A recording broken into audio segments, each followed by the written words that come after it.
O cuspe escorreu quente pelo meu rosto, enquanto 15 pares de olhos me encaravam em silêncio, enquanto eu engolia a humilhação.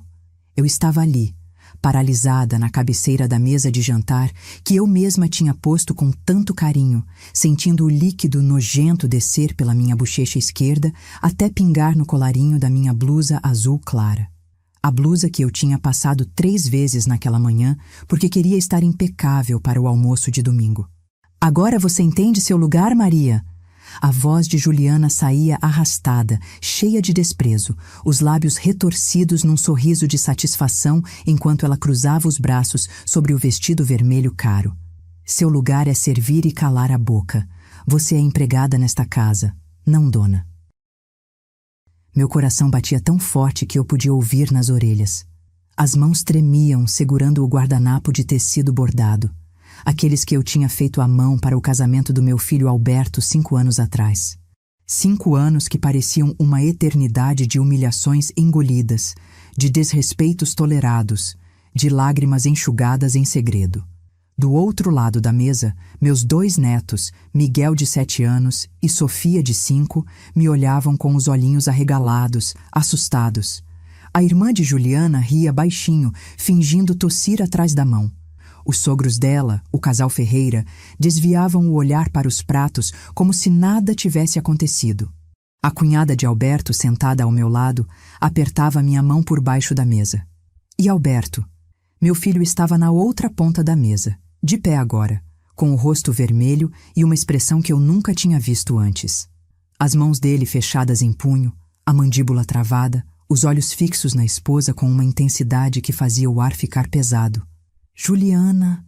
A voz dele saiu baixa, perigosamente controlada. O que você acabou de fazer? Ela virou para ele com aquela sobrancelha erguida, convencida.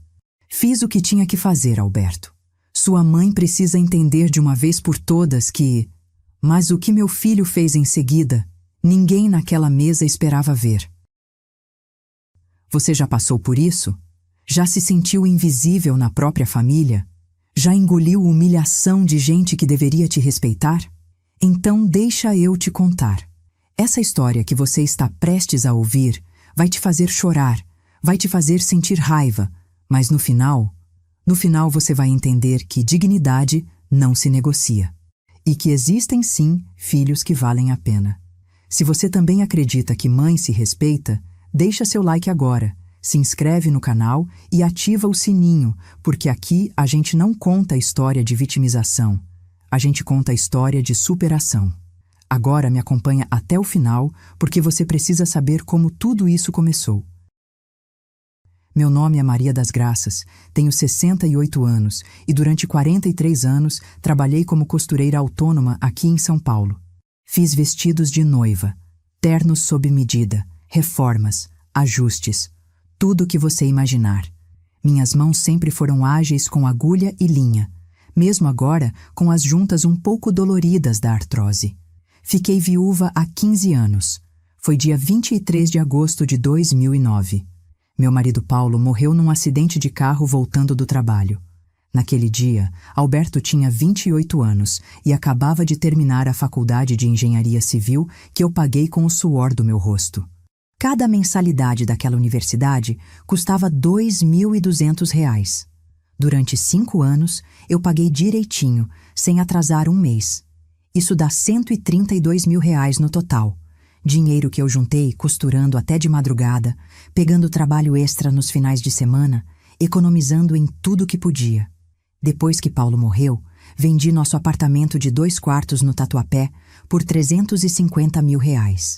Com esse dinheiro, paguei o restante da faculdade do Alberto, dei 60 mil para ele começar o próprio negócio de construção civil e ainda bancei o casamento dele quando conheceu a Juliana 5 anos depois.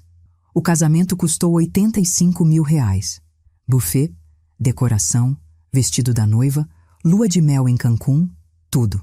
Juliana queria festa grande e eu, boba que era, achei que estava comprando a felicidade do meu filho, que estava garantindo que ele tivesse uma vida melhor que a minha. Fiquei com o resto do dinheiro guardado numa poupança.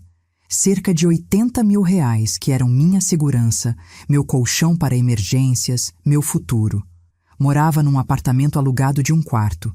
Simples, mas digno. Continuava costurando para me manter. Alberto era um menino doce. Sempre foi carinhoso, atencioso, me ligava todo dia. Mas depois que casou com Juliana, as coisas começaram a mudar. Devagar no começo, como veneno entrando aos poucos.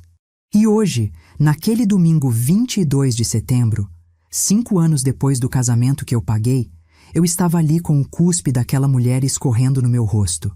Mas a história não termina aqui. Na verdade, ela estava apenas começando.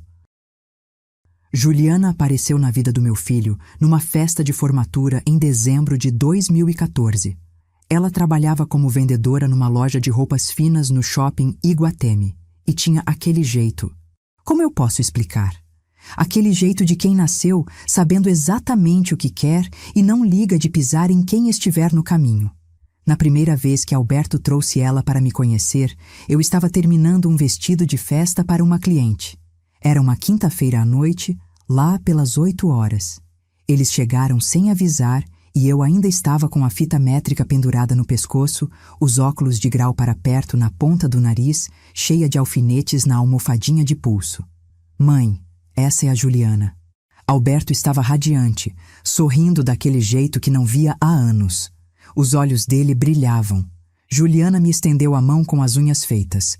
Esmaltação em gel francesinha impecável. Muito prazer, Dona Maria. O sorriso dela era bonito, mas não chegava nos olhos. Eu percebi na hora, mas fingi que não. Prazer, filha. Desculpa a bagunça, eu estava trabalhando. Apontei para a sala cheia de tecidos, a máquina de costura ligada, os manequins. Ela olhou em volta com aquela expressão. Sabe quando a pessoa está julgando, mas tentando disfarçar? Nossa, a senhora trabalha em casa? Que interessante. O tom dela deixou claro que interessante não era exatamente um elogio. Naquela noite, enquanto eu fazia café e servia bolo de fubá que tinha feito pela manhã, Juliana mal tocou na comida. Ah, eu estou de dieta, Dona Maria. Carboidrato depois das 6. E ficou mexendo no celular enquanto Alberto tentava puxar conversa. Eu deveria ter prestado mais atenção. Deveria ter visto os sinais. Mas meu filho estava feliz. E depois de ver ele tão dedicado aos estudos, tão focado em construir uma vida, eu só queria que ele tivesse alguém do lado. Mesmo que esse alguém olhasse para a minha casa de um quarto com aquela cara de quem estava cheirando algo podre. Eles começaram a namorar sério em janeiro de 2015. Juliana tinha 24 anos. 4 anos mais nova que o Alberto. Nos primeiros 6 meses, ela foi tolerável. Vinha almoçar comigo todo domingo, sempre reclamando alguma coisa. A comida tinha muito sal, o sofá era desconfortável, o bairro era perigoso, mas nada que eu não conseguisse engolir. O escritório de construção do Alberto estava crescendo bem. Ele tinha conseguido 2 contratos grandes de reforma em prédios comerciais e estava ganhando cerca de R$20 mil por mês. Bom dinheiro. Dinheiro que ele tinha conseguido com o investimento inicial que eu dei. Foi em julho daquele ano que Juliana começou a mostrar as garras de verdade. Estávamos os 3 almoçando num restaurante. Não lembro qual era. Algum italiano que ela escolheu. Alberto foi no banheiro e ela se inclinou para mim por cima da mesa, com aquele sorriso doce e falso. Dona Maria, eu queria conversar sobre uma coisa. A voz dela estava baixa, confidencial. O Alberto comentou que a senhora ainda está trabalhando, costurando. Na idade da senhora, isso não é muito... cansativo? Eu gosto do que faço, filha, e preciso me manter, né? É... sobre isso. Ela mexeu na salada sem me olhar nos olhos.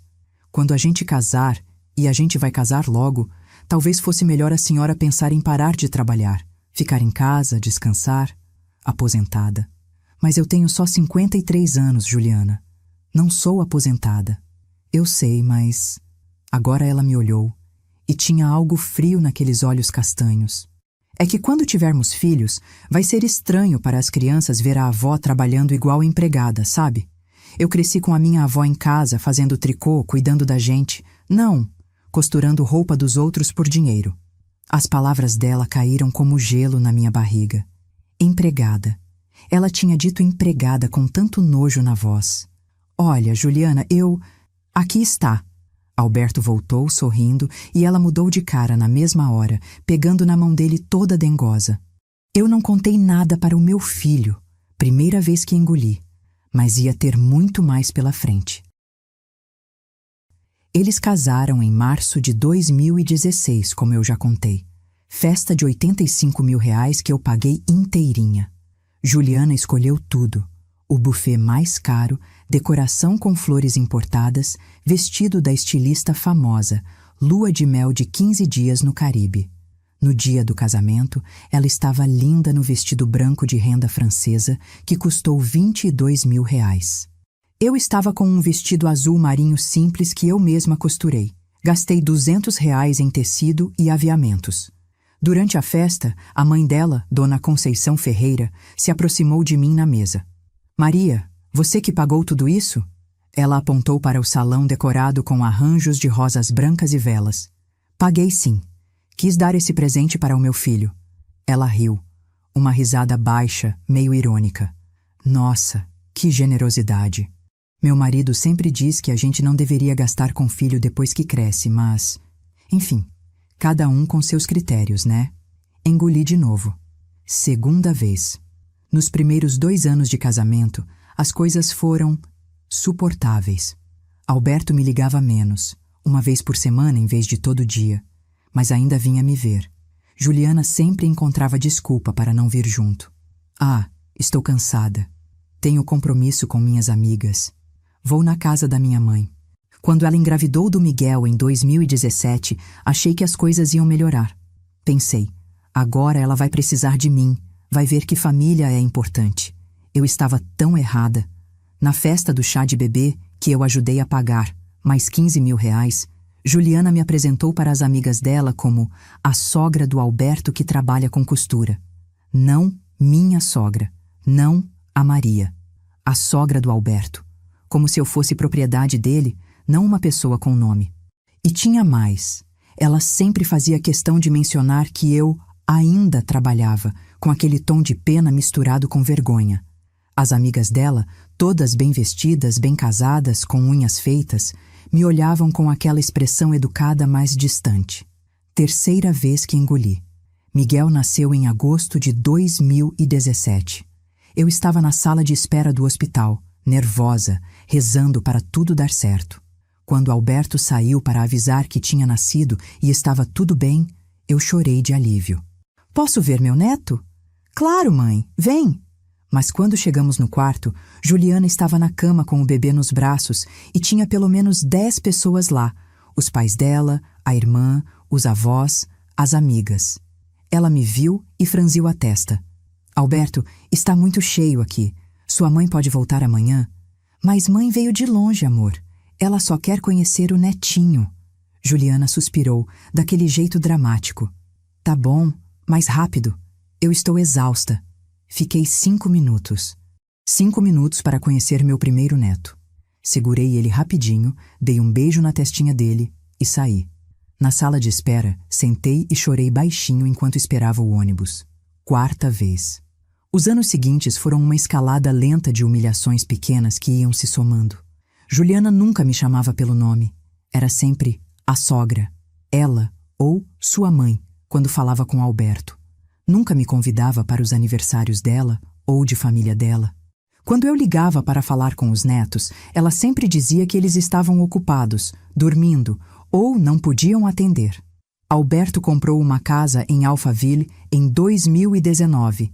Uma casa linda de 3 andares, piscina, 5 quartos, que custou R$ 1.200.000.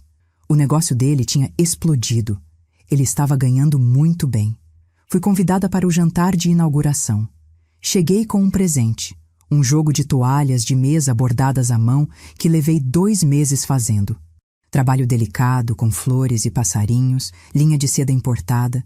Juliana abriu na frente de todo mundo. Tinha uns 20 convidados, todos chiques. Ela olhou para as toalhas e fez uma careta. Ah, que artesanal. Obrigada, Maria. E largou a caixa num canto como se fosse lixo. Ouvi ela cochichando com a irmã depois. Ela ainda acha que estamos em 1980 fazendo bordado. 5ª vez. 6ª. Eu já tinha perdido a conta. Sofia nasceu em 2020, em plena pandemia. Dessa vez, nem me chamaram no hospital. Disseram que era por segurança, por causa do vírus. Só conheci minha neta 2 semanas depois do nascimento, numa visita rápida no portão da casa deles. Juliana ficou na janela, nem desceu para me cumprimentar. Alberto estava diferente, mais quieto, mais sério, com olheiras fundas. Mas toda vez que eu perguntava se estava tudo bem, ele desviava o assunto. Tá tudo ótimo, mãe. Só trabalho demais. Eu via meus netos 1 vez por mês, se tanto. Sempre no portão, rápido, com Juliana vigiando da janela. Miguel já tinha 3 anos e não me conhecia direito. Sofia era um bebê que mal sabia quem eu era. E o pior, Alberto parou de me ligar. Eu tinha que ligar para ele, sempre caía na caixa postal, e quando ele retornava era rápido, apressado. Desculpa, mãe, estou correndo, a gente conversa depois. Mas o depois nunca chegava. Foi em junho de 2022 que as coisas chegaram no limite. Juliana estava grávida de novo? Não. Ela tinha perdido o emprego dela na loja? Não. Alberto estava com problemas financeiros? Também não. O negócio dele estava melhor que nunca, faturando cerca de R$100 mil por mês. O problema era eu. Minha própria existência tinha se tornado um problema. Num sábado à tarde, Alberto apareceu no meu apartamento sem avisar. Era raro ele fazer isso. Geralmente marcava antes, quando marcava. Ele entrou com aquela cara de quem tinha algo pesado para falar. Mãe, preciso conversar com você. Meu coração disparou. Aconteceu alguma coisa? Os meninos estão bem? Estão. É sobre outra coisa. Ele se sentou no sofá, esfregando as mãos. Sinal de nervosismo que eu conhecia desde que ele era criança. A Juliana e eu estávamos conversando e... A gente acha que seria bom você participar mais da vida das crianças. Respirei aliviada. Sério? Ai, filho, eu adoraria. Pode me chamar quando quiser. Mas tem uma condição. Ele me cortou sem me olhar nos olhos. Você teria que ajudar nas tarefas da casa. Sabe? Cozinhar, limpar, cuidar das crianças quando a gente precisar. A Juliana está pensando em voltar a trabalhar e a gente ia precisar de alguém de confiança.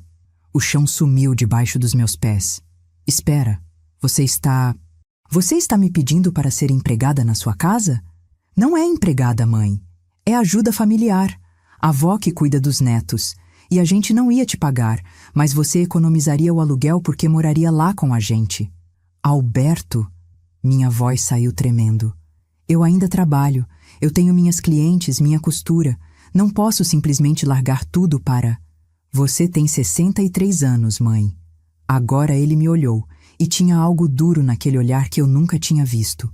Quanto tempo você ainda vai ficar costurando?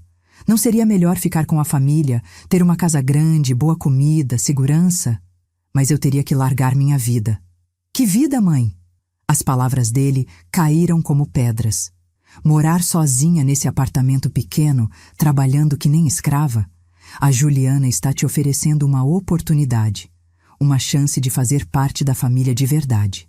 Fazer parte da família de verdade. Como se eu não fizesse. Como se eu não tivesse pago a faculdade dele, o casamento dele, dado dinheiro para ele começar a vida. Eu preciso pensar.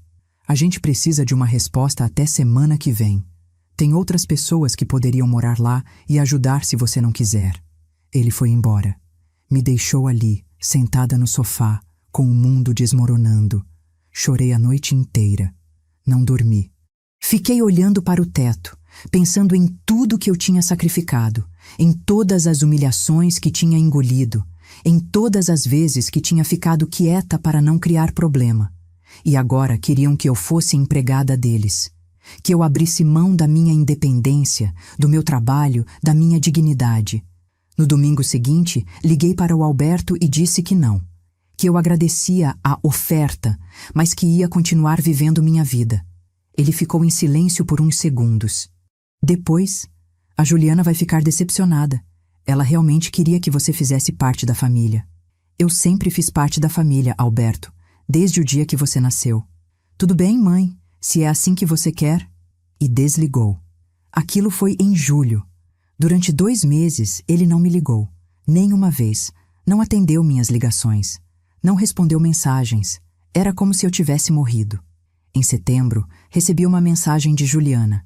A primeira mensagem que ela me mandava em 5 anos de casada com meu filho. Maria, estamos fazendo almoço de família domingo, dia 22. Seria bom você vir. Alberto insistiu.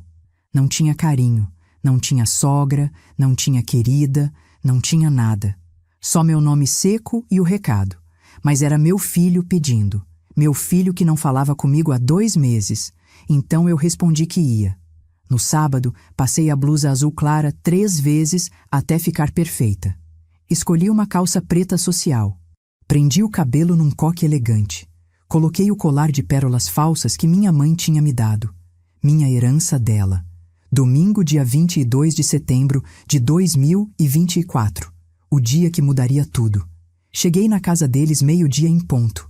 Toquei a campainha e foi Miguel quem abriu, já com 7 anos, alto, parecido com o pai. Oi, vó. Ele me abraçou rápido e saiu correndo para dentro. Entrei. A casa estava cheia. Além de Alberto, Juliana e as crianças estavam lá. Os pais dela, Conceição e Marcos Ferreira, a irmã dela, Fernanda, o marido da Fernanda, Roberto, e a cunhada do Alberto, Patrícia, irmã dele por parte de pai, de outro casamento. A mesa estava posta com aquelas toalhas que eu tinha bordado e dado de presente na inauguração. Eu quase sorri. Ela tinha guardado, então talvez não tivesse achado tão ruim assim. Mas quando me aproximei, percebi que minha toalha estava no chão. Literalmente no chão, embaixo da mesa, servindo para as crianças não sujarem o tapete enquanto brincavam. Juliana viu meu olhar e deu um sorriso.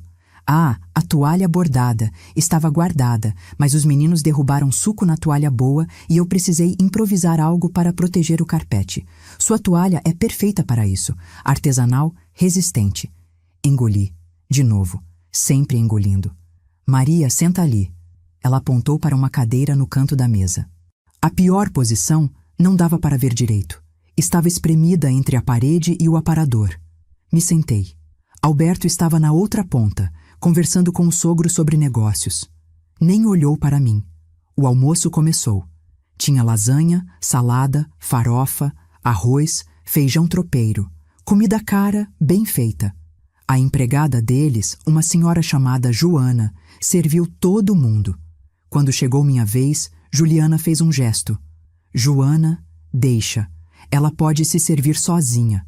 E pegou o refratário da lasanha de perto de mim, colocando no outro lado da mesa, longe do meu alcance.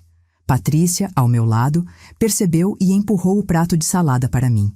Me apertou a mão por baixo da mesa. Ela sempre foi boa comigo. A conversa estava animada. Eles falavam sobre viagem para Disney, reforma na casa, carro novo que o Marcos tinha comprado. Ninguém me incluía. Eu era invisível. Foi quando a Sofia, com 5 anos, veio até mim com uma boneca. Vó, você pode consertar o vestido da boneca? Rasgou. Antes que eu pudesse responder, Juliana levantou. Sofia, não incomoda a avó com essas coisas. Ela não é costureira aqui. Voltar para brincar. Mas a avó costura, mamãe. Você sempre diz que ela fica costurando roupa dos outros. O silêncio caiu na mesa como uma bomba. Juliana ficou vermelha. Vai brincar, Sofia. Agora. A menina saiu chorando. Meu coração se partiu. Continuamos comendo, ou tentando comer. Eu estava com um nó na garganta do tamanho de uma melancia. Foi quando Juliana se levantou para buscar a sobremesa. Um bolo de chocolate que a Joana tinha feito. Ela colocou na mesa, começou a cortar fatias para todo mundo. Maria, você quer? Ela me perguntou com aquele sorriso falso. Quero, por favor. Ela pegou um pedaço pequeno, colocou no prato. Mas na hora de me entregar, a mão dela escorregou. O prato caiu no chão, o bolo espatifou no piso de porcelanato. Ai, que desajeitada eu sou, Juliana falou alto, rindo. Tudo bem, Maria. Você não ia querer mesmo, né? Com a sua idade, tem que cuidar do açúcar no sangue. Não era acidente. Todo mundo na mesa sabia. Os olhos dela brilhavam de maldade pura. Eu me abaixei para pegar os cacos do prato. Joana veio correndo com pano, vassourinha. Deixa, Dona Maria, eu limpo. Não precisa, Joana, eu limpo.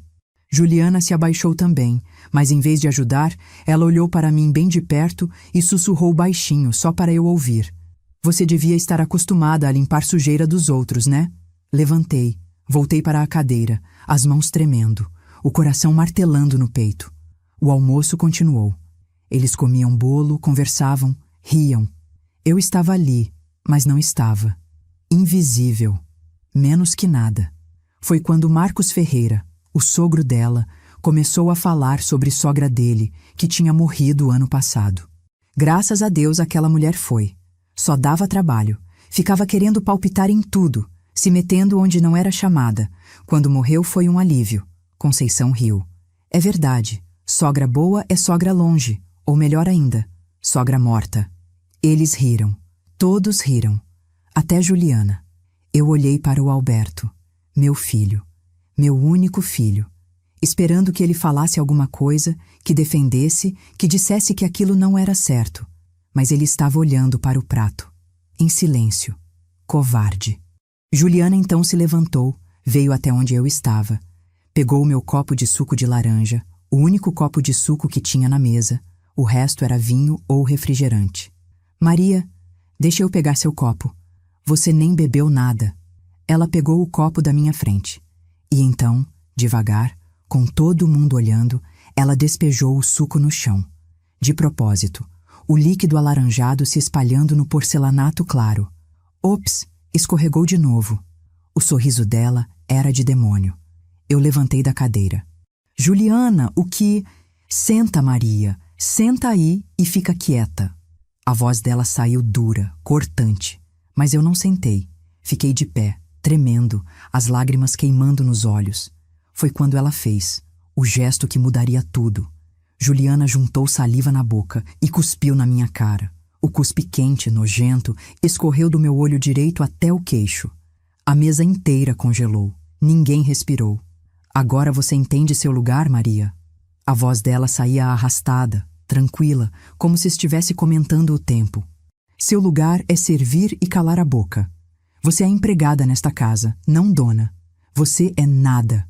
Uma velha inútil que vive das sobras que meu marido te dá. Eu não conseguia me mexer. Não conseguia falar. O choque era tão grande que meu corpo tinha desligado.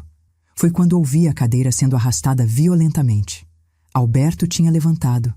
E a expressão no rosto do meu filho, nunca tinha visto ele assim. Os olhos escuros dele estavam pretos de raiva. As mãos fechadas em punho. A mandíbula travada com tanta força que dava para ver o músculo saltando. Juliana. A voz dele saiu baixa, perigosamente controlada. O que você acabou de fazer? Ela virou para ele com aquela sobrancelha erguida, toda convencida. Fiz o que tinha que fazer, Alberto. Sua mãe precisa entender de uma vez por todas que... Ela não terminou a frase. Porque meu filho pegou o prato dele, o prato de porcelana cara, parte do jogo que tinha custado R$3.000, e jogou na parede. O barulho foi ensurdecedor. Cacos voaram por todo lado. Sofia começou a chorar.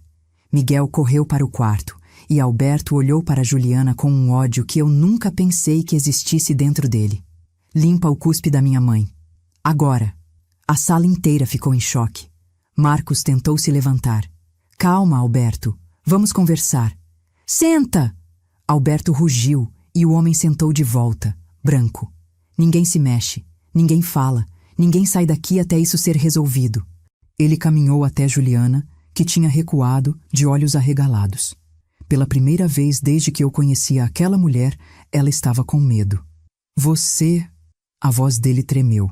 Você cuspiu na mulher que pagou minha faculdade, que vendeu o apartamento dela para me dar futuro, que pagou nosso casamento, que sacrificou a vida inteira por mim. Alberto, eu... Cala a boca! O grito dele foi tão alto que os quadros na parede tremeram. Você vai limpar o rosto dela, você vai pedir desculpas, e depois... Depois a gente vai ter uma conversa muito séria sobre o que vai acontecer agora. Juliana estava chorando agora, olhando para os pais dela, para a irmã, procurando aliados. Mas ninguém se mexeu. Ninguém falou. Alberto pegou um guardanapo de tecido, aquele que eu tinha bordado, e estendeu para a esposa. Limpa, agora. Com a mão tremendo, Juliana se aproximou de mim. Ela levantou o guardanapo, tentou tocar meu rosto, mas Alberto agarrou o pulso dela. Não, de joelhos. Você vai pedir desculpas de joelhos. E naquele momento, vendo meu filho que eu achava que tinha perdido, que tinha se tornado outro sob a influência daquela mulher, naquele momento eu entendi. Ele sempre me amou, ele sempre soube, e ele estava cansado de engolir também. Juliana se ajoelhou na minha frente, as lágrimas descendo, borrando a maquiagem cara, e com a mão tremendo, ela limpou o cuspe do meu rosto. Me desculpa. A voz dela saiu engasgada. Mas Alberto não tinha terminado. Ele olhou para a mesa toda, para os sogros, para a cunhada, para todo mundo que tinha sido conivente com anos de humilhação, e disse as palavras que eu nunca pensei que fosse ouvir. Almoço acabou. Todo mundo sai da minha casa, agora, e não voltem mais. Ninguém se mexeu. Por uns 5 segundos que pareceram 5 horas, todo mundo ficou congelado olhando para o Alberto como se ele tivesse acabado de crescer 3 metros de altura. Juliana ainda estava de joelhos na minha frente, tremendo, com o guardanapo sujo de cuspe na mão. Marcos Ferreira estava vermelho, com a veia da testa saltando. Conceição tinha a boca aberta, chocada. Fernanda segurava o braço do marido Roberto. E Patrícia, a cunhada do Alberto, estava ao meu lado com os olhos cheios de lágrimas, segurando firme a minha mão. Foi Marcos quem quebrou o silêncio primeiro. Ele se levantou da cadeira, todo empertigado naquele terno cinza caro. Alberto, acho que você está exagerando. Foi só uma discussão de família, não precisa expulsar ninguém. Vamos conversar como adultos e... Eu disse para todo mundo sair. A voz do Alberto saiu gelada, sem emoção. Ele nem olhou para o sogro. Os olhos dele estavam fixos na Juliana, que ainda estava ajoelhada. Agora, peguem suas coisas e saiam da minha casa. Alberto, filho. Conceição tentou com aquela voz melosa, fingindo preocupação. A Juliana está nervosa. Ela não quis dizer, não me chama de filho. Agora ele olhou para ela e o desprezo na cara dele era palpável. A senhora ficou sentada vendo minha mãe ser humilhada durante meses, anos. A senhora riu quando seu marido falou que sogra boa é sogra morta. A senhora criou essa mulher que está aqui no chão e achou bonito ela tratar a avó dos próprios netos como lixo. Ele apontou para a porta. Sai, agora. Conceição ficou branca. Pegou a bolsa dela, aquela bolsa de marca que custava uns 5.000 reais, e saiu da sala pisando duro, ofendida. Marcos foi atrás dela, mas antes virou e apontou o dedo para o Alberto. Você vai se arrepender disso, menino. Sua esposa é minha filha e... Sua filha é uma abusadora, e se o senhor continuar aqui mais 10 segundos, eu chamo a polícia. Alberto pegou o celular do bolso. Quer testar? Marcos saiu batendo a porta. Fernanda e Roberto foram atrás, sem falar nada, de cabeça baixa. A casa ficou em silêncio. Só se ouvia o choro baixo da Sofia vindo do quarto das crianças lá em cima. Alberto então olhou para a Juliana, que continuava de joelhos. Levanta. Ela levantou devagar, o rímel borrado, o vestido vermelho amarrotado. Nunca tinha visto ela tão... pequena, tão sem poder. Alberto, por favor, a gente precisa conversar. Eu sei que exagerei, mas... Exagerou? Ele deu uma risada seca, sem humor. Você cuspiu na cara da minha mãe, na frente dos nossos filhos, na frente da sua família inteira. E você acha que exagerou? Eu estava nervosa. Ela sempre fica se fazendo de vítima, sempre... O tapa não foi forte, mas foi certeiro. A mão do Alberto acertou a mesa, fazendo os copos pularem. Não, você não vai botar a culpa nela. Não agora. Juliana começou a chorar mais alto. Você bateu na mesa. Você nunca fez isso. O que está acontecendo com você? O que está acontecendo comigo? Alberto passou a mão no cabelo, nervoso, os olhos vermelhos. Eu acordei, Juliana. Eu finalmente acordei. Ele se virou e olhou para mim, e naquele olhar tinha tanta dor, tanto arrependimento. Mãe, me perdoa. Eu sou um covarde, um fraco. Eu vi você sendo humilhada durante 5 anos e não fiz nada. Absolutamente nada. Filho, minha voz saiu rouca, engasgada. Não, deixa eu falar. Ele veio até mim, pegou minhas mãos. As mãos dele estavam geladas, tremendo. Eu vi ela te colocar para fora de casa quando você veio visitar. Eu vi ela jogar seu presente no lixo. Eu ouvi ela falando mal de você para as amigas no telefone. Eu sabia de tudo, mãe. E eu não fiz nada porque eu era covarde. Porque eu tinha medo de ficar sozinho, de perder minha família, de não ver meus filhos crescerem. As lágrimas desciam pelo rosto dele agora, sem parar. Mas hoje, quando vi ela cuspir em você, eu entendi. Eu entendi que não ter ela na minha vida é melhor do que ter e perder a única pessoa que sempre me amou de verdade. Que nunca me cobrou nada, que sempre esteve do meu lado. Eu estava chorando também agora, sem conseguir segurar. Patrícia ao meu lado soluçava baixinho. Alberto, para com isso! Juliana gritou desesperada. Você está falando besteira. Pensa nos nossos filhos. Pensa na nossa família. Ele se virou para ela devagar. Nossa família? Você destruiu nossa família, Juliana. No dia que você decidiu que humilhar minha mãe era aceitável, você destruiu tudo. Mas eu sou sua esposa. Nós temos 2 filhos juntos. Você não pode me expulsar da minha própria casa. Minha casa. A voz dele ficou dura. Casa que eu comprei com dinheiro que ganhei com o negócio que comecei com os 60 mil reais que minha mãe me deu. Dinheiro que ela juntou costurando até de madrugada. Enquanto você estava gastando tudo que podia em bolsa, roupa, salão, viagem, ele cruzou os braços. Você vai pegar suas coisas e vai embora. Hoje. Você está me expulsando? A voz dela subiu 1 octava. Você não pode fazer isso. Eu vou chamar meu advogado. Eu vou pegar metade de tudo. Eu vou... Pode chamar. Alberto abriu uma gaveta do aparador e tirou uma pasta. Uma pasta grossa, cheia de papéis. Aqui está tudo o que eu preciso. Mensagens suas falando mal da minha mãe. Prints de conversas onde você zomba dela para suas amigas. Vídeos que a Joana gravou com minha permissão, mostrando você humilhando minha mãe na frente das crianças. Extratos bancários mostrando que você gastou 140 mil reais em compras pessoais no último ano enquanto dizia que a gente estava sem dinheiro. Juliana ficou branca. Branca igual papel. Você pediu para a Joana me gravar? Pedi. Há 6 meses. Quando você colocou minha mãe para dormir na lavanderia porque disse que os quartos de hóspedes estavam todos ocupados, sendo que estavam vazios. Eu paguei advogado, juntei provas, preparei tudo. Eu estava só esperando o momento certo. Minha cabeça estava girando. Ele sabia. Há 6 meses ele sabia de tudo e estava planejando isso. Alberto, tentei falar, mas ele levantou a mão. Eu ia fazer isso de forma mais calma, mãe. Ia esperar passar as festas de fim de ano. Ia preparar os meninos aos poucos. Mas depois de hoje, depois do que ela fez com você, não tem mais espera. Ele olhou para Juliana com nojo. Você tem 1 hora. Pega suas roupas, seus documentos, suas coisas pessoais. O resto fica. Os presentes que minha mãe deu, as roupas das crianças, os móveis, tudo fica. Você sai só com o que é seu de verdade. Você não pode fazer isso. Eu sou mãe dos seus filhos. E vai continuar sendo. Vou entrar com pedido de divórcio segunda-feira. Você vai ter direito a visitar Miguel e Sofia em horários determinados, sob supervisão nos primeiros meses.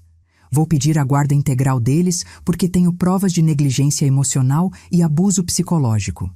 Abuso psicológico? Eu nunca encostei um dedo nas crianças. Não neles, na mãe deles.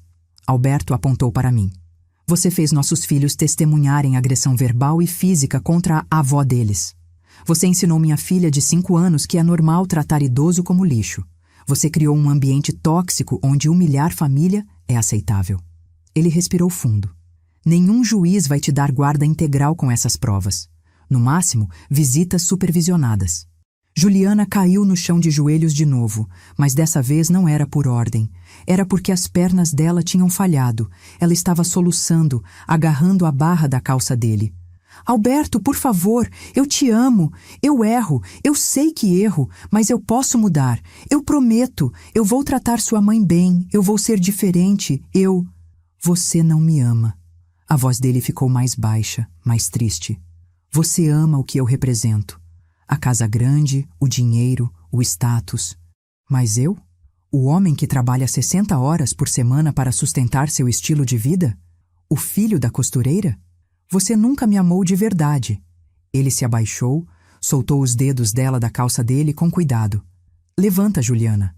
Levanta e vai arrumar suas coisas. Ainda faltam 55 minutos. Ela levantou cambaleando, segurou na mesa. O rosto dela estava destruído, a maquiagem toda borrada, os olhos inchados. Eu te odeio tanto. A voz dela saiu com veneno. Eu sei, mas eu não ligo mais. Alberto abriu a porta da sala. Patrícia, você pode ir com ela? Só para garantir que ela não vai quebrar nada ou fazer escândalo? Patrícia soltou minha mão, limpou as lágrimas do rosto e assentiu. Vou sim. Ela passou por Juliana e subiu as escadas. Juliana foi atrás, arrastando os pés.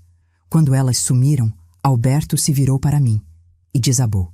Ele caiu de joelhos na minha frente, abraçou minha cintura e chorou. Chorou como não chorava desde criança, desde quando o pai dele morreu 15 anos atrás. Soluços fundos, desesperados, de quem segurou demais e não aguenta mais. Me perdoa, mãe. Me perdoa por ser tão fraco, por deixar você sofrer, por não ter te defendido antes. As palavras saíam atropeladas no meio do choro. Eu não mereço você. Eu não mereço ser seu filho. Eu abracei a cabeça dele, afundei os dedos no cabelo dele e chorei junto. Você é meu filho, sempre vai ser. E eu te perdoo. Eu sempre te perdoei. A gente ficou assim por uns 10 minutos. Só nós dois, abraçados, chorando anos de dor, de mágoa, de humilhação engolida, mas também chorando alívio, porque finalmente, as coisas iam mudar. Depois de um tempo, ouvimos barulho na escada. Juliana descia arrastando 2 malas grandes. Patrícia vinha atrás com uma caixa de sapatos. O rosto da Juliana estava duro, fechado, sem mais lágrimas. Está pronto. Ela jogou as malas no chão da sala com força. Feliz agora? Não, mas é o começo. Alberto se levantou, ainda segurando minha mão. Vou chamar um Uber para você. Você vai para onde?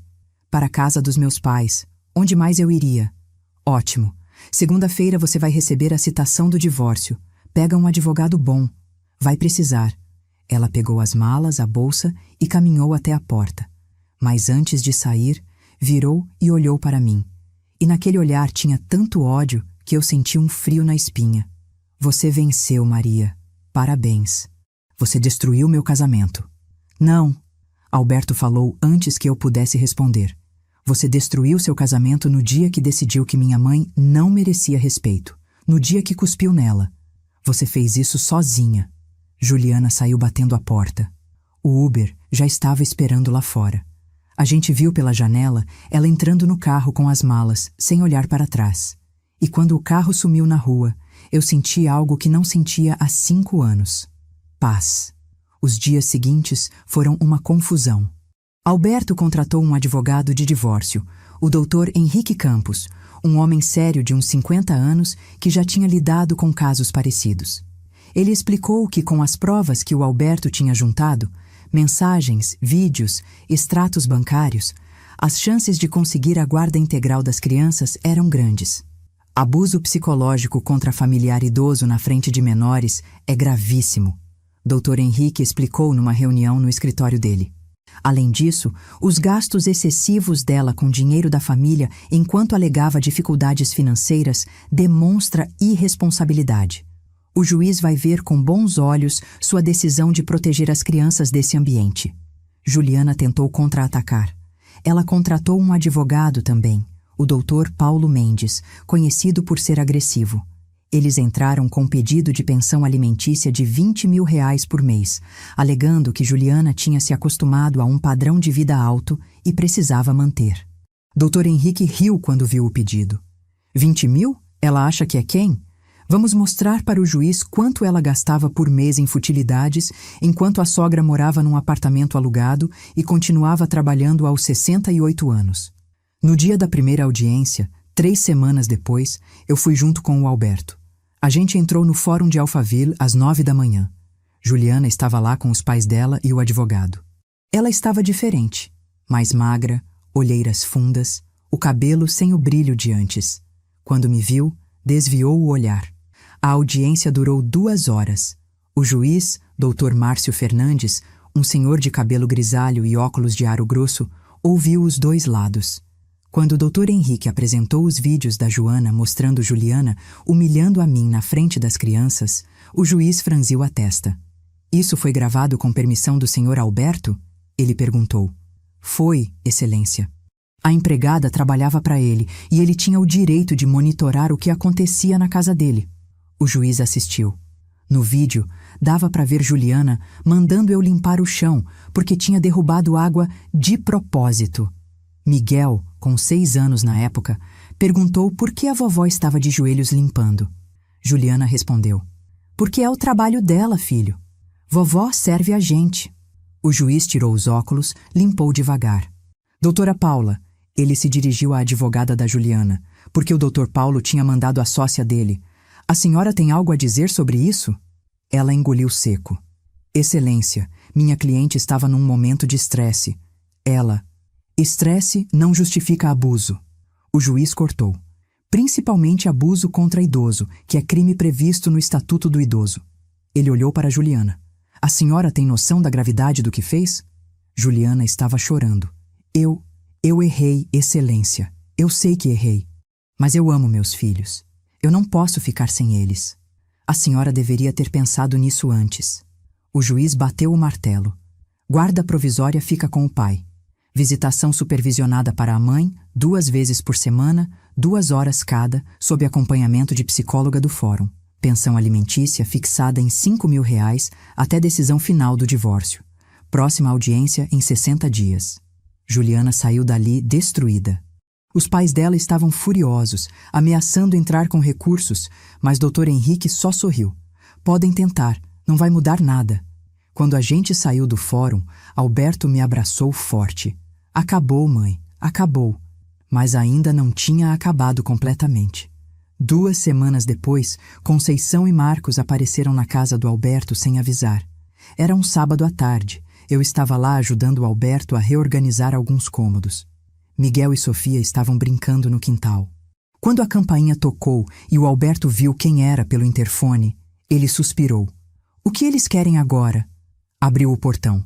Conceição entrou toda emproada, o Marcos atrás. Eles me viram e a cara dos dois azedou. Alberto, precisamos conversar. Conceição falou. Sobre a Juliana, sobre nossos netos. Não tem nada para conversar. O juiz já decidiu. O juiz decidiu errado.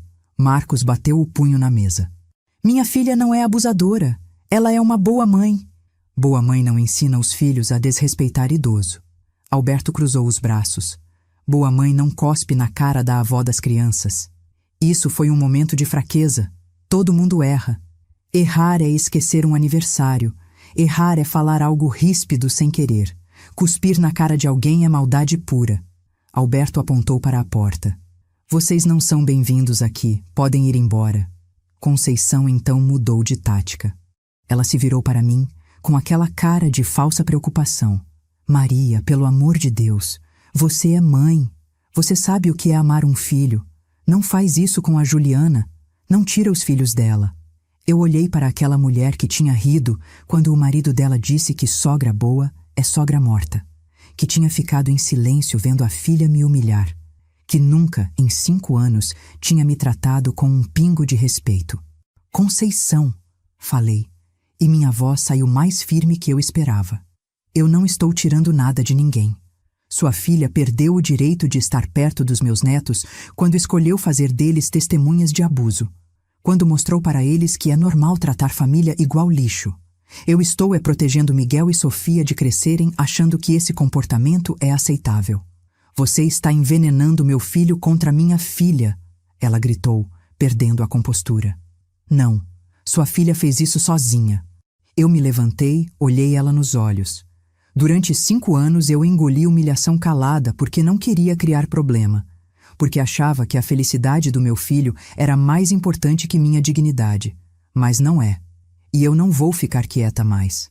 Marcos avançou para mim, vermelho de raiva. Ele não terminou porque Alberto se colocou na frente dele. Toca na minha mãe e eu chamo a polícia agora. Tenta. Marcos recuou. Eles ficaram ali mais uns minutos tentando argumentar, ameaçando processar, dizendo que iam fazer escândalo. Mas Alberto não se abalou. Pediu para eles saírem, e quando não saíram, ligou para a polícia. Eles foram embora antes da viatura chegar. Depois disso, eles tentaram algumas vezes ainda. Ligações, mensagens, até apareceram na escola do Miguel uma vez tentando buscar ele. Mas o Alberto tinha avisado a escola que só ele e eu podíamos buscar as crianças. A diretora ligou para ele imediatamente e eles foram embora de mãos vazias. Aos poucos, eles desistiram, pelo menos de aparecer fisicamente. Nas redes sociais, Conceição postava indiretas sobre netos roubados e avós injustiçados, mas ninguém levava muito a sério. O divórcio foi finalmente concluído 6 meses depois da audiência. Juliana ficou com visitação supervisionada 2 vezes por semana, pensão de R$ 5.000 para ela e 3.000 para cada criança. Alberto ficou com a casa, os carros, a empresa. Ela não contestou, porque sabia que se fosse para julgamento, as provas iam destruir ela completamente. No dia que a sentença saiu, Dr. Henrique ligou para o Alberto. Acabou oficialmente. Você está divorciado. Alberto desligou o telefone e me olhou. Mãe, vem morar aqui comigo. Eu pisquei. O quê? Vem morar aqui. Tem 5 quartos nessa casa. Você escolhe o que quiser, decora do jeito que gostar. Para de pagar aluguel. Para de morar sozinha. Fica perto dos netos. Fica perto de mim. Os olhos dele encheram de lágrimas. Por favor, eu perdi 5 anos com você por causa da minha covardia. Não quero perder mais nenhum dia. Eu estava sem palavras. Mas, e minha costura? Meus clientes? Monta um ateliê aqui. Tem aquele quarto no fundo, perto da área de serviço, que é enorme e tem iluminação perfeita. Põe suas máquinas, seus tecidos, seus manequins, trabalha daqui. Ou não trabalha, se não quiser. Você já trabalhou demais na vida, mãe. Merece descansar. Eu mudei 2 semanas depois. Alberto contratou um caminhão para buscar minhas coisas do apartamento. Não era muita coisa. Móveis velhos, roupas, minhas máquinas de costura, caixas de linha e tecido. Mas era minha vida inteira naquelas caixas. O quarto que escolhi era lindo. Uma suíte no 2º andar, com vista para o quintal, banheiro privativo, closet. Alberto mandou pintar da cor que eu quis, um azul claro suave, e comprou móveis novos. Cama king size, criados mudos de madeira, uma poltrona de leitura perto da janela. O ateliê ficou perfeito. Ele colocou prateleiras para minhas linhas, ganchos para tecidos, uma mesa grande para cortar. Instalou iluminação LED, um ventilador de teto. Para você trabalhar confortável, ele disse. Nos primeiros dias, eu acordava sem acreditar. Achava que era sonho. Que ia abrir os olhos e estar de volta no meu apartamento de 1 quarto, sozinha, com barulho da rua entrando pela janela. Mas não era sonho. Eu acordava e ouvia os passarinhos do quintal, o riso das crianças lá embaixo, o cheiro de café que o Alberto fazia toda manhã. Miguel e Sofia se acostumaram rápido com a vovó morando ali. Todo dia, quando voltavam da escola, corriam para o meu quarto para me contar sobre o dia deles. A Sofia me pedia para eu ensinar ela a costurar. O Miguel me ajudava a organizar as linhas por cor. Joana, a empregada, ficou também. Dona Maria, ela me disse uma vez: eu estou tão feliz que o Sr. Alberto tomou essa atitude. Eu via o sofrimento da senhora e me doía não poder fazer nada. Você fez, Joana. Você gravou os vídeos. Sem você, nada disso teria acontecido. Ela sorriu com lágrimas nos olhos. A senhora merecia. Patrícia, a cunhada do Alberto, virou minha amiga de verdade. A gente almoçava juntas toda semana, ia no cinema, conversava por horas. Ela me contou que sempre achou a Juliana horrível, mas não sabia como ajudar. Eu me sinto culpada de não ter feito mais, ela confessou uma vez. Ninguém se sente mais culpado que o Alberto. Mas o importante é que no final, ele fez o certo. E você sempre foi gentil comigo. Sempre segurou minha mão quando eu precisava. Isso conta. A vida foi se ajustando ao novo normal. Alberto trabalhava bastante, mas sempre fazia questão de jantar em casa com a gente. As crianças estavam felizes, mais leves. Miguel me contou que não gostava quando a mãe brigava com a vovó, que ficava com medo. Agora ele dormia a noite inteira, sem pesadelos. Juliana continuava tendo as visitas supervisionadas. 2 vezes por semana, a psicóloga do fórum, doutora Renata, levava Miguel e Sofia para passar 2 horas com a mãe num espaço neutro. No começo, as crianças voltavam quietas, meio tensas, mas Juliana estava se comportando bem nas visitas. Pelo menos era o que doutora Renata relatava. Eu nunca vi ela de novo, e não fazia questão. A mágoa ainda estava lá, embora menor, mas o rancor tinha ido embora. Eu tinha me dado conta de uma coisa importante. Gente que te maltrata não merece seu ódio, merece sua indiferença. 6 meses depois de eu ter me mudado, no meu aniversário de 69 anos, Alberto fez uma festa. Não uma festa grande, só nós, Patrícia, a família dela, Joana, alguns vizinhos e amigos dele. Mas estava lindo. Balões, bolo de 3 andares, decoração cor-de-rosa que era minha cor favorita. Na hora de cantar parabéns, todo mundo em volta de mim cantando, eu olhei para o meu filho. Ele estava com os olhos cheios de lágrimas, sorrindo. Miguel e Sofia ao lado dele, felizes. Patrícia gravando tudo no celular. Joana trazendo o bolo com as velinhas acesas. E eu pensei, valeu a pena. Todo o sofrimento, toda a humilhação, toda a lágrima, valeu a pena porque me trouxe até aqui. Até esse momento de paz, de família de verdade, de amor sincero. Apaguei as velas fazendo um pedido. Que eu nunca mais esquecesse meu próprio valor. Que nunca mais deixasse ninguém me fazer sentir pequena. Porque eu não era pequena. Eu era Maria das Graças. Costureira, mãe, avó, mulher de fibra que sobreviveu, lutou e venceu. E ninguém, nunca mais, ia tirar isso de mim. Hoje, 1 ano depois daquele almoço fatídico onde recebi o cuspe, estou aqui na varanda da casa do meu filho, que agora é minha casa também, tomando um café, vendo o sol nascer. Miguel está dormindo ainda. Sofia acordou cedo e está aqui comigo, de pijama, comendo pão de queijo. Vovó, ela me pergunta com aquela vozinha doce. Você é feliz? Eu olho para ela, para aqueles olhinhos curiosos, e sorrio. Sou, meu amor. Muito feliz. Por quê? Porque eu aprendi que felicidade não é ter tudo. É ter as pessoas certas do seu lado. É acordar em paz. É ser respeitada. E eu tenho tudo isso agora. Ela pensa um pouco, mastigando o pão. A mamãe não te respeitava, né? Meu coração aperta. Por mais que a gente tentasse proteger as crianças, elas percebiam tudo. Não, Sofia. Ela não respeitava. E o papai defendeu você. Defendeu. Seu pai é um homem bom. Ele errou, demorou, mas no final fez o certo. E isso que importa. Ela se aninha no meu colo, pequenininha, quentinha. Eu te amo, vovó. Eu também te amo, minha princesa. E ali, naquela varanda, com minha neta no colo, o sol pintando o céu de laranja e rosa, eu entendo o verdadeiro significado de recomeçar. Não é apagar o passado. É usar ele como degrau para um futuro melhor. É transformar dor em lição, humilhação em força, lágrimas em sabedoria.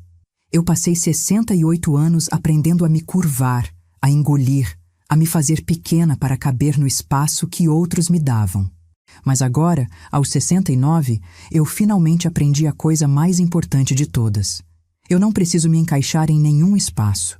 Eu crio meu próprio espaço. Eu decido quanto eu valho.